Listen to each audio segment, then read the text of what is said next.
Hello बच्चों, welcome to my YouTube channel Devika studies. तो बच्चों, आज की इस वीडियो में हम लेकर आए हैं अल्कोहल, फिनॉल तथा ईथर चैप्टर के क्या होता है जब। तो अब तक बोर्ड एग्जाम में इस चैप्टर से जितने भी क्या होता है जब पूछे गए हैं, तो इस वीडियो में हम सभी को आसान तरीके से आपको समझा देंगे। तो आप इस चैप्टर के क्या होता है जब इन्हें अच्छे से तैयार कर लीजिए, क्या पता इनमें से कौन सा आपके एग्जाम में आपको रखा हुआ मिले। तो आइए क्वेश्चन नंबर 1 देखते हैं कि फिनॉल का एसिटिलीकरण पिरिडीन की उपस्थिति में किया जाता है तो क्या होता है। पहले तो आप ये समझो एसिटिलीकरण क्या होता है। तो एसिटिलीकरण का मतलब होता है एसिटिल क्लोराइड से क्रिया। किससे क्रिया? एसिटिल क्लोराइड से क्रिया किसकी करनी है? तो हमें करनी है फिनॉल की। तो सबसे पहले आप इसमें ये बना लो फिनॉल। OH हो गया, अगर बेंजीन के साथ OH होता है तो वो होता है हमारा फिनॉल। ठीक है। अब इसका आपको क्या करना है? एसिटिलीकरण करना है, मतलब इसमें आपको एसिटिल क्लोराइड से क्रिया करानी है। तो एसिटिल होता है CH3CO, इसे तो कहते हैं एसिटिल, और फिर साथ में क्या है? क्लोराइड, मतलब आ जाएगा Cl। तो हो जाएगा हमारा ये क्या है? CH3COCl। तो ये हमारा एसिटिल क्लोराइड। तो एसिटिल क्लोराइड की क्रिया अगर फिनॉल के साथ कराते हैं और किसकी उपस्थिति में कराते हैं, तो ये कराई जाती है पिरिडिन की उपस्थिति में। पिरिडिन की उपस्थिति में तो इसमें अब हमारा क्या बनेगा? तो इसमें बनता है फेनिल एसीटेट। देखो, आप खुद देखो, आप इसमें उल्टे चलो तो एक तो आ रहा है इसमें COCH3। क्या आ रहा है? COCH3।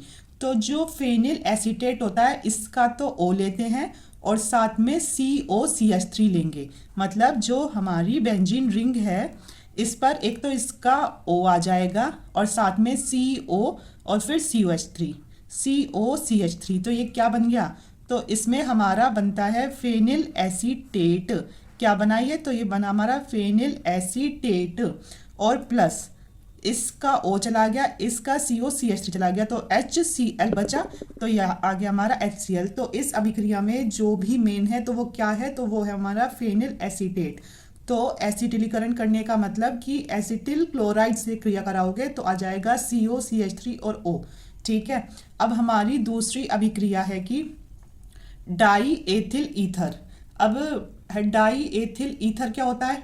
ईथर तो आपको पता है कि ROR होता है ईथर। अब इसकी जगह क्या रखना है? एथिल, R की जगह। तो एथिल होता है C2H5O, C2H5। तो ये हो गया है हमारा डाई एथिल ईथर।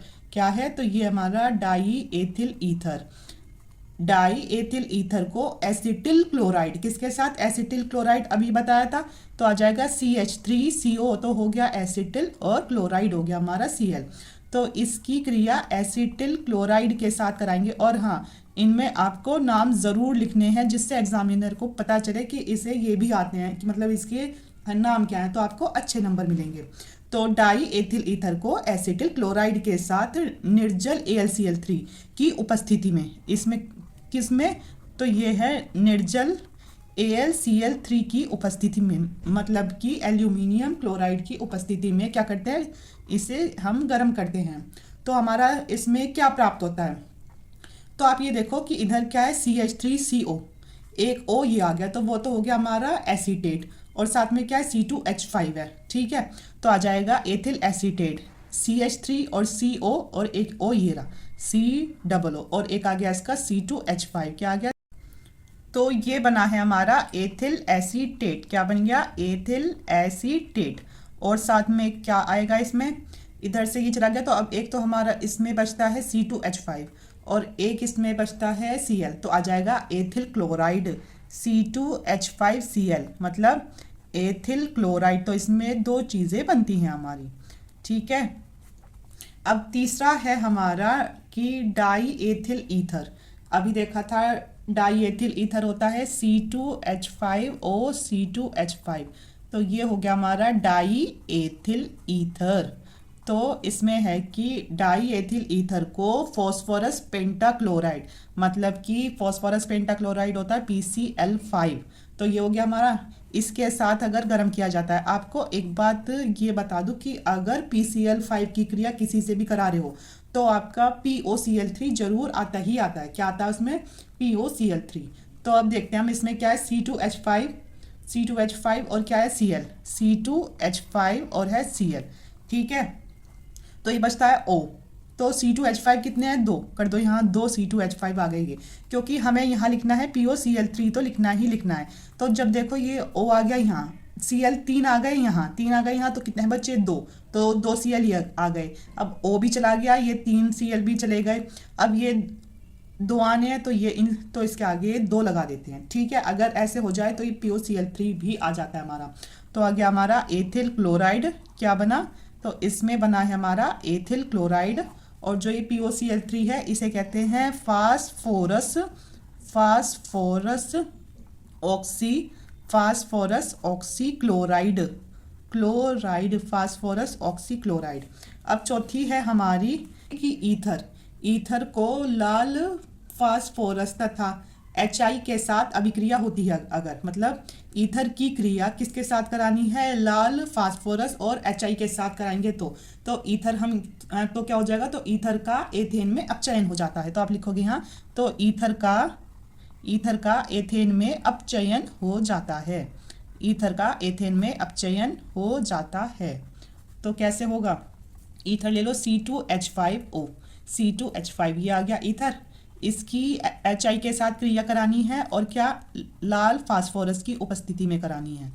लाल फास्फोरस की उपस्थिति में ईथर की क्रिया HI के साथ कराते हैं तो हमारा क्या होता है? ईथर का एथेन में अपचयन हो जाता है, मतलब एथेन आ जाता है, C2H5 C2H6 एथेन आ जाएगा। ठीक है, ईथर का आ जाएगा एथेन में अपचयन, तो हो जाएगा C2H6 और साथ में क्या निकलेगा? जल निकल जाएगा।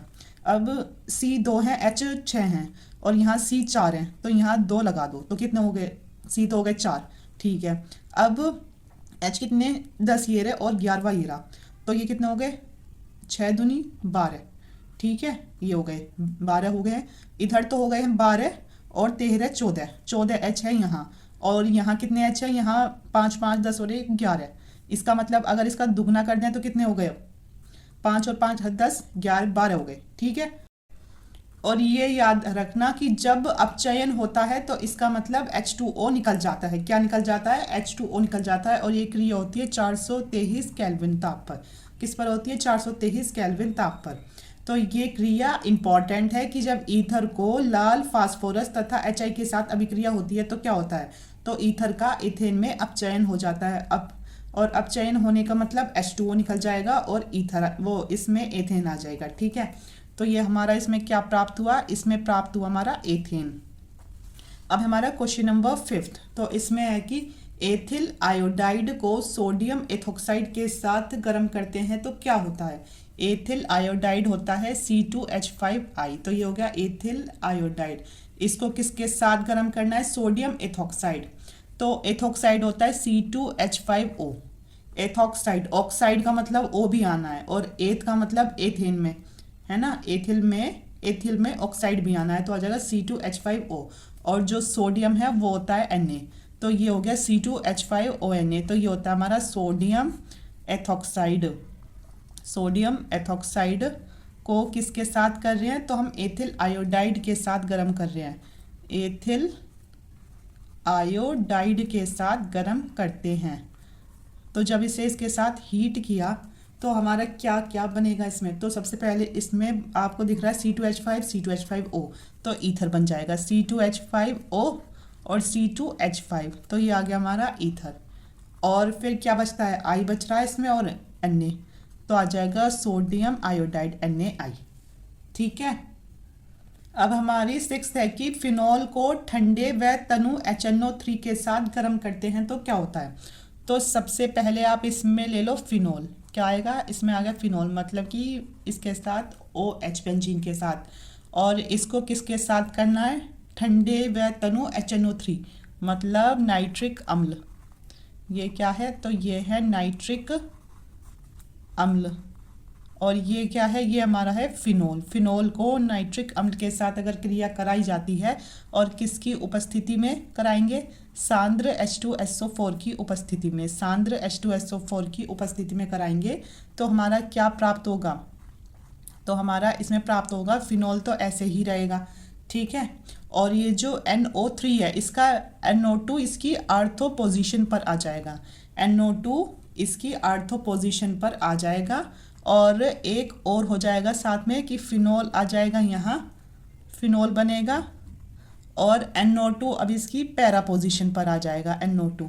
तो ये क्या है, तो ये हमारा ऑर्थोनाइट्रोफिनोल इसका नाम है, और जबकि पैरा नाइट्रोफिनोल इसका नाम है। और ये एक इम्पॉर्टेंट अभिक्रिया है, ठीक है, कि जब फिनोल को ठंडे व तनु HNO3 के साथ गर्म करते हैं तो दो हमें प्राप्त होते हैं कंपाउंड, एक तो होता है ऑर्थोनाइट्रोफिनोल, दूसरा पैरा नाइट्रोफिनोल। अब हमारा क्वेश्चन नंबर 7, तो क्वेश्चन नंबर 7 क्या कहता है कि मेथिल अल्कोहल की क्रिया अमोनिया से कराते हैं तो क्या प्राप्त होता है। तो मेथिल अल्कोहल होता है CH3OH। ये क्या है, तो ये हमारा मेथिल अल्कोहल। तो जब इसकी क्रिया किसके साथ कराते हैं, अमोनिया के साथ, मतलब NH3 के साथ करा दी, तो हमें क्या प्राप्त होगा। तो अब इसमें हमारा CH3NH2 मतलब मेथिल एमीन, CH3NH2, एक तो इसमें हमारा बनेगा मेथिल एमीन CH3 आ गया और NH2, तो एक H ये रहा, दो H ये रहे और एक ये रहा, तो हो गया H2O निकल जाएगा। अब हमारा क्वेश्चन नंबर 8 में क्या है, इसमें है कि फिनोल को जिंक चूर्ण के साथ गर्म करते हैं। तो ये भी इम्पॉर्टेंट है कि जब भी फिनोल को जिंक चूर्ण के साथ गर्म करोगे तो आपको मिलती है सिर्फ और सिर्फ बेंजीन रिंग। जब भी फिनोल आ गया, ये इसको जिंक चूर्ण के साथ गर्म किया जाता है तो हमें मिलती है बेंजीन रिंग। क्या मिलती है, तो हमें मिलती है बेंजीन रिंग। ये आ गई बेंजीन रिंग। अब इसका O इसके साथ लग जाएगा तो आ जाएगा जिंक ऑक्साइड, ठीक है, और साथ में मिलेगा ZNO जिंक ऑक्साइड। तो बस ये तो आपको याद अच्छे से हो ही गई होगी कि जब फिनोल को जिंक चूर्ण के साथ गर्म करते हैं तो हमें मिलती है बेंजीन। अब है क्वेश्चन नंबर 9 जो मोस्ट इम्पॉर्टेंट है। और ये जो क्वेश्चन नंबर 9 है ये मोस्ट इम्पॉर्टेंट इसलिए है क्योंकि इसमें क्या बनता है, इसमें बनता है डाई एथिल ईथर। तो ये होती है डाई एथिल ईथर को बनाने की प्रयोगशाला विधि। तो एथिल अल्कोहल मतलब C2H5OH, ठीक है, पर एथिल अल्कोहल को भिन्न ताप पर सांद्र सल्फ्यूरिक अम्ल मतलब H2SO4 के साथ, ये समझ लो पहले करेंगे 110 डिग्री सेल्सियस पर गर्म करते हैं, मतलब से क्रिया करते हैं तो क्या होता है।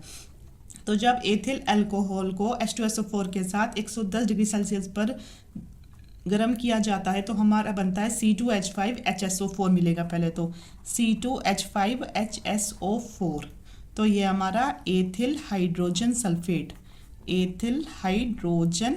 सल्फेट मिलेगा, ठीक है। और दूसरा क्या निकल जाता है, इसमें SO4 आ गया और C2H5 आ गया तो H2O मिला, तो और साथ में H2O। अब जो हमारा एथिल हाइड्रोजन सल्फेट है इसे लो C2H5HSO4 और फिर से किसके साथ, एथिल अल्कोहल के साथ क्रिया कराओ, क्योंकि इसमें बोला गया कि एथिल अल्कोहल को पहले 110 डिग्री सेल्सियस पर करा और अब करेंगे 140 डिग्री सेल्सियस पर, वो भी किसके साथ, एथिल हाइड्रोजन सल्फेट के साथ एथिल अल्कोहल को 140 डिग्री सेल्सियस पर गर्म किया तो हमारा मिलता है C2H5OC2H5 जो कि होता है डाई एथिल ईथर। तो ये हमारी डाई एथिल ईथर को बनाने की प्रयोगशाला विधि भी है। तो ये बनती है 2 स्टेप में, ठीक है। और प्लस क्या निकलेगा इसमें, C2H5 आ गया, C2H5 आ गया, एक O भी आ गया तो H2SO4 निकलेगा साथ में, ठीक है। तो ये हमारी इसलिए मोस्ट इंपॉर्टेंट है। या तो ऐसे पूछ लेंगे आपसे अभिक्रिया करके या फिर आपसे सीधा पूछ लेंगे कि डाई एथिल ईथर बनाने की प्रयोगशाला विधि को बताइए। अब हमारा क्वेश्चन नंबर 10। तो क्वेश्चन नंबर 10 है कि मेथॉक्सीबेंजीन। तो मेथॉक्सीबेंजीन क्या होती है, मेथ का मतलब CH3, ऑक्सी का मतलब O, ठीक है। तो ये आ गया हमारा मेथॉक्सीबेंजीन की क्रिया हाइड्रोजन आयोडाइड HI के साथ कराते हैं तो क्या मिलता है। तो आप इस अभिक्रिया को जब भी कर पाओगे अगर आपको इसमें पता होगा कि ये क्या है। तो ये हमारा मेथॉक्सी बेंजीन होता है कि पहले तो होता है इसमें क्या, मेथेन, और ऑक्सी का मतलब ओ। ठीक है, तो इसमें एक तो हमारा बन जाता है फिनोल, OH ले लेंगे इसमें से, फिनोल क्या बनेगा, फिनोल बन जाएगा। और साथ में क्या है, अब इसमें से एक H चला गया तो क्या बचा, इसमें बचा CH2, एक H गिरा और I, तो आ गया हमारा CH3I। तो ये हो गया हमारा मेथिल आयोडाइड। क्या हुआ, तो ये हमारा मेथिल आयोडाइड, मेथिल आयोडाइड। अब हमारा क्वेश्चन नंबर 11 जो कि है कि मेथिल अल्कोहल और एसिटिल क्लोराइड के साथ क्रिया करते हैं तो क्या मिलता है। तो हमारा मेथिल अल्कोहल होता है CH3OH, और एसिटिल आपको अभी बताया था क्या था, CH3CO, और इस क्लोराइड का मतलब Cl, तो ये हो गया हमारा एसिटिल क्लोराइड। बच्चों ये ना मोस्ट इम्पॉर्टेंट अभिक्रियाएं हैं और इन्हें एक पेपर पर अलग से लिख कर रख लीजिए और इन्हें बस डेली के 10 मिनट दीजिए, तो आपको एग्ज़ाम टाइम में इन्हें सिर्फ एक बार देखने की ही ज़रूरत पड़ेगी। तो अब इससे क्या प्राप्त होता है, अगर हम मेथिल अल्कोहल की क्रिया एसिटिल क्लोराइड के साथ कराते हैं तो हमें मेथिल एसीटेट मिलता है, CH3COOCH3, तो ये एसीटेट होता है CH3COO, तो ये आ जाएगा हमारा मेथिल एसीटेट, मेथिल एसीटेट, और प्लस तो ये आ गया हमारा CH3COO, ये हट गया, और क्या है फिर है CH3, तो अब हमारा बचता है इसमें HCl। अब हमारी आखिरी इक्वेशन है, इक्वेशन कह लो ये अभिक्रिया, वो है हमारी कि बेंजीन डाई एजोनियम क्लोराइड, मतलब कि बेंजीन रिंग के ऊपर N2Cl। ठीक है, इसकी क्रिया क्लोराइड के जलीय विलयन को गर्म करते हैं, मतलब H2 होता है जल, जब इसके साथ गर्म करते हैं तो इसका नाम क्या है, इसका नाम है benzene diazonium chloride, benzene diazonium chloride. राइड को जलीय विलयन के साथ गर्म करते हो तो हमारा इसमें मिलता है फिनोल, क्या मिलता है, इसमें मिलता है हमारा फिनोल, और साथ में फिनोल तो ये आ गया OH, और साथ में HCl मिल जाएगा, क्या मिल जाएगा, HCl, जो कि होता है हाइड्रोक्लोरिक अम्ल, ये होता है हमारा हाइड्रोक्लोरिक अम्ल। तो ये थी हमारी इसकी 12 महत्वपूर्ण अभिक्रियाएं। तो आई होप बच्चों आपको आज की वीडियो पसंद आई हो, अगर पसंद आई है तो अपने दोस्तों के साथ शेयर कीजिए और चैनल को सब्सक्राइब कीजिए और वीडियो को लाइक शेयर कमेंट ज़रूर कीजिए। Thank you.